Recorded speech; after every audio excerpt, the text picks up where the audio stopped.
This is TWiT. I think this is a top story. You know why? Because I see a lot of people around here wearing these fitness bands, including you, Jill Duffy. Where you wear a Fitbit, what's it called? I wear everything. Force. I wear a Fitbit Force often. I also love the Basis band, the Basis carbon steel. They just got sold. Yeah, they were bought by... Who bought Somebody big. Was it Yahoo, Google? Somebody, No. Basis.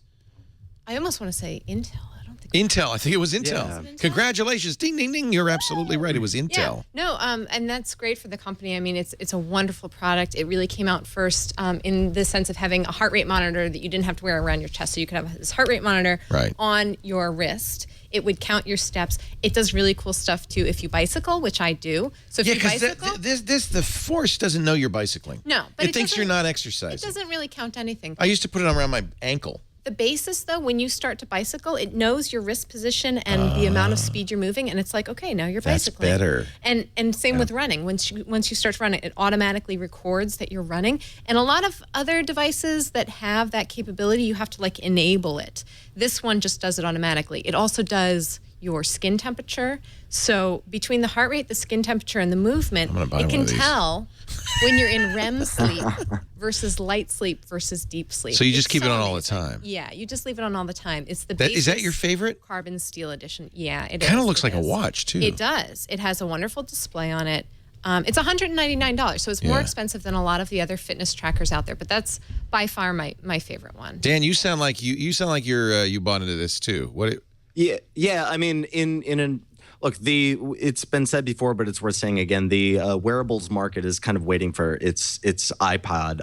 But having said that, the Fitbit has really helped me do exactly what the kind of the silly hyperbole would lead you to believe, which is to bend your data curve in a positive direction, right? Simply having access to this data. I did the same thing when I quit smoking. I just made a spreadsheet, and having access to this data helps you understand what you're doing. It helps you identify positive trends in your own usage. So, wearing a Fitbit. Dan? Which Fitbit do you have? Which model of the Fitbit? I have the, what is this? The belt wearable one. What is this model? Fitbit One. The Fitbit One. Yeah. And it's super accurate. It's fantastic. The only danger, of course, is that it's waiting to be thrown into the laundry. But it is really, in the last year or so that I've been using it, I've really bent my data curve in a positive direction. I get a ton more exercise, and I see the beautiful city. I have lost every one of these several times. I killed my Nike fuelband by accident. Well, that's where the story begins, because according to CNET, and they published this 2 days ago on Friday, Nike fired the majority of the fuelband team and will stop making wearable hardware. Now, Nike has responded saying, what do you no, absolutely not. They told Recode, the Nike fuelband SE remains an important part of our business. We will continue to improve the Nike Plus fuelband app, launch the new Metalux colors, and we will sell and support the Nike Plus fuelband SE for the foreseeable future. Nevertheless, I think it's pretty clear they did lay off a lot of people. And what it made me wonder is, are we about to see the big shakeout in this area? I thought the fuelband was the best device out there. I totally disagree. I really do. What's wrong with it? So when it told you what time it was. It did.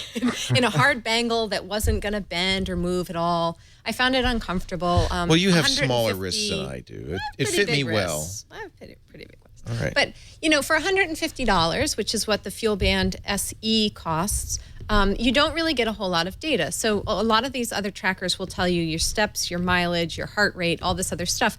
And Nike tried to do this thing called fuel points. Right. The problem with it, I met with Nike. It wasn't real numbers. I talked to them. Yeah, they were like, you know how Weight Watchers started Weight Watchers points? I was like, because nobody knew what calories were at that point. But we know what steps are. We know what miles are. We know what calories are now. You can't invent a new standard and hope that other people will. My question was that related to FDA issues, though? Like telling you exactly how many calories? So it wasn't. No. Okay. So, yeah, there is a fine line between what is something that needs to be FDA approved because it's considered a medical device, and it has to give you a diagnosis. Okay. I think the mistake that, it seems like a mistake that Nike may have made is overlooking the importance of data in your fitness tracker. Yes, these are neat little gadgets that we can wear, but really the heart and soul of this is access to data and having that standard. We know what steps walked are, we know what miles are, we know what calories are, and that is what I really care about is access to the data and how that can be.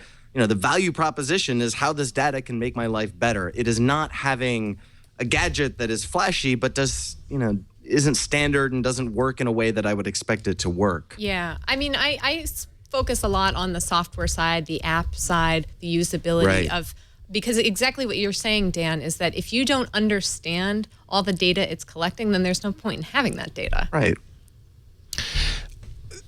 Okay, so I bought the Basis while you were talking. I need another thing to lose. But it shares with everything else kind of this clunky, ugly form factor. And I'm real thrilled to see that I can order even more ugly straps. So that, I think, is part of the problem, is that while I see every geek I know wearing one of these, or maybe less so now, but for a while everybody had a Jawbone Up, then they had a recall. And then they had the Fitbit, and blah, blah, blah. But I think that even the geeks are not wearing them as much anymore, and I don't think I've ever seen a normal person wear them. But I wore my Nike FuelBand pretty religiously until it broke, and then I was like, oh, and then it was out of stock. Nobody buys another one, and then I dropped out. Yeah, exactly. Yeah. They had, and I guess the question is, of course, it's surprising that not all the smartwatches are just incorporating this into it. They're going to. They're going to, though. I think that's what's obviously we've seen Apple's meetings heard about them at the FDA. I mean, they're definitely thinking about it. Yeah, and I had a chance to really test the Samsung Gear Fit. I thought What did you think of that? Well, so that's the pretty one. It's curved. Yeah, it's curved. It has this sort of rectangular shaped display, and the display itself is beautiful. The functions as a smartwatch are pretty good. So you get notifications from your Android. You can quickly text somebody back with like a canned response that are all saved in there. But if you're actually using it as a fitness tracker, it was not ideal because that touch screen on it was so sensitive that I found like if I'm moving around and I go to touch it, I had to like stop what I was doing, sort of like the biathlon. You have to slow your heart rate and like get your motor skills back. So I found for that, it just didn't really have an active person in mind. Yeah. And you're an active person. I'm a pretty active See, it'd be person. perfect for me because I don't. Now, do you want that to be voice activated? Would that make it easier? Well, now we're starting to get into the idea of like the true one wearable device, and I mean, there's so much that I want to see out of that we're not quite there yet. I want to interact with it, not really by voice, but I want to interact with it through passive gestures. So there's some experimental pieces on the market that are coming to market soon anyway. One I saw at CES that I really loved was called Kiwi Move. It looks like nothing. It looks like a little chip, a little box that you can wear on your lapel, you can put it in your pocket, but you can teach it to learn from your passive gestures. So, for example, every time I lean down to tie my shoes, activate my running sensors. Every time, so if you have a connected home, you have your doorway set up. Every time I leave the door, lock my house. How do you teach it? Does it say, I notice you bend over a lot? What are you up to? Well, so the guys who are making it have an app. It's not out yet. I'm on their early list, so I think it's going to be coming out in like July or August.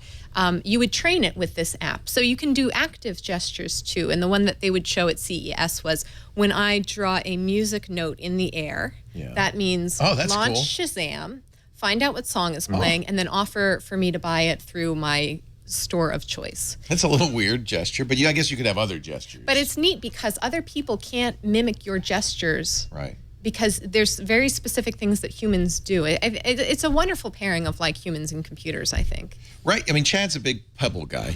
I gave him my old Pebble because that's another one I got tired of pretty quick. And that's a different category. So you've got right now a big division between the health stuff, like the Fitbit Force, and then the notification stuff, the phone extension, like the Pebble. And then I guess Samsung's kind of mixing a little bit of the two in together.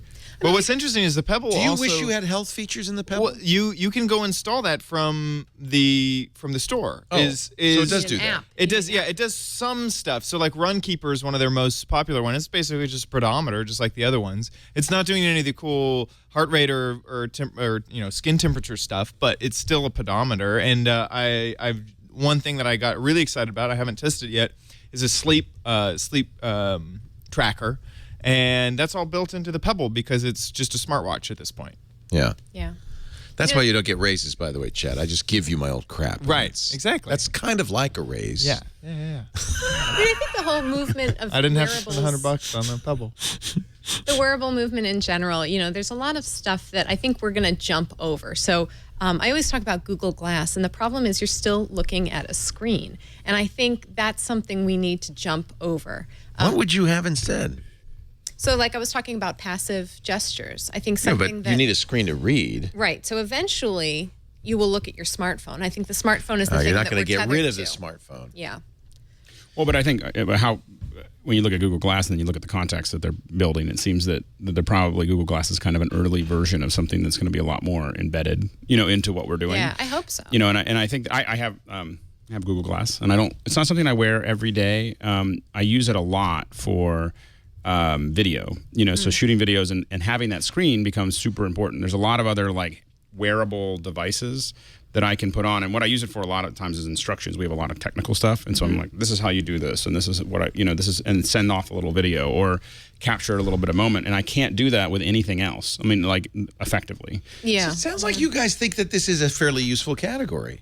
I do. Oh, Yeah, I wonder if there are market projections for the size of this market if it is only fitness-based versus if the value proposition comes from being able to do what Chad just described, which is install, just like we do with our smartphones, things that do add utility to our life. And if we can, like Jill said, jump over that screen and really embrace something that adds value to our lives, then that market must be pretty massive, right? I think you guys have an overdeveloped imagination. You're fantasizing about something that doesn't exist. You agree, right? This is kind of, well, someday this is going to be a useful category. Right now, it's a pedometer.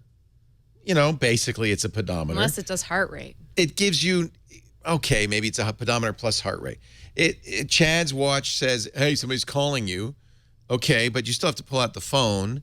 These things, they're very limited use, and I think that's why they're not taking the market. But I think the convergence. The problem is that there's the elephant in the room, which is Apple. Right. Like, well, is Apple going to do something as they have done in the past that puts this on the map? Or I think Apple doesn't have the mojo anymore. But without Steve Jobs, I don't think they. I think they have a lot of people working on it, so it's presumably they do something. And I think there's three categories. There's the quantified self category. There's the phone kind of adjunct category. And then and it's kind of part of quantified self, but it's the more advanced quantified self that's the health category, VO2 max or heart rate or, blood pressure, that kind of thing. A medical device. So I think if you could make one device, I don't know, are you going to have one device that does all three and then also understands it when you go like this? I mean, what are we going to, is that what you're fantasizing about here? Well, I mean, isn't that the beauty of tech is that we dream big and we think about the things that we would like to see and we would like to have and this wonderful creative future. And we get there slowly by getting people involved. Disappointed. Sure. Your heart gets broken a lot. No, and I always think of my job as to be the brutal skeptic, and kind of like Dvorak, he taught me, and say, yeah, this is all nice, and I'll believe it when I see it. I was very excited. I still am a little bit about the Android wearable space because we saw completely fabricated. Talk about imagination demo. For instance, this is the Moto 360. They say they will sell this summer, which is basically Google Now on a circular screen. And I don't understand the whole circular. I mean, I felt like it's because it looks like a watch. I know, but I mean, we started making movies by shooting people on stage, and then we realized we didn't need to stick to that. That. Well, I've yet to motif. see something better because the Gear Fit is weird, really, right? It's a little awkward. Kind of the oblong curve, but not to your wrist curve. It's not flexible, right? It just it's this hard thing. Well, the watch face, as it were, part is not flexible. The band is flexible. The band is. The rest, yeah. That's why I like the Nike FuelBand because it had it had a clock. It fit my wrist. Well, I found myself using that a lot just by itself because it was just it had the basic information. Yeah. So and isn't there a little irony that we are now that they have done all this stuff in an era where people have stopped wearing watches entirely? I mean, Nobody in your generation wears wristwatches. Oh, I don't think that's Really? true. Yeah, I don't think that's true. But at is it all. jewelry or is it to tell the time or? I all of mean, those that's a things. big part of what I liked about the Force was I liked having the time Oh, on my wrist. okay. I didn't want to pull out my phone all the time. Maybe we'll get young people wearing watches again. How about pocket watches with fobs? No. Yeah, that would be You know, good. that's the other very exciting and wonderful thing about being journalists in this space is that we can dream big and aspire for cool things, but we don't have to be cheerleaders. And if and when this market collapses, then in a year or two, we have a fantastic story to keep talking about. Why did this not take off? Well, God Why did knows it I not- spent a lot you of know. time talking about it. I know that.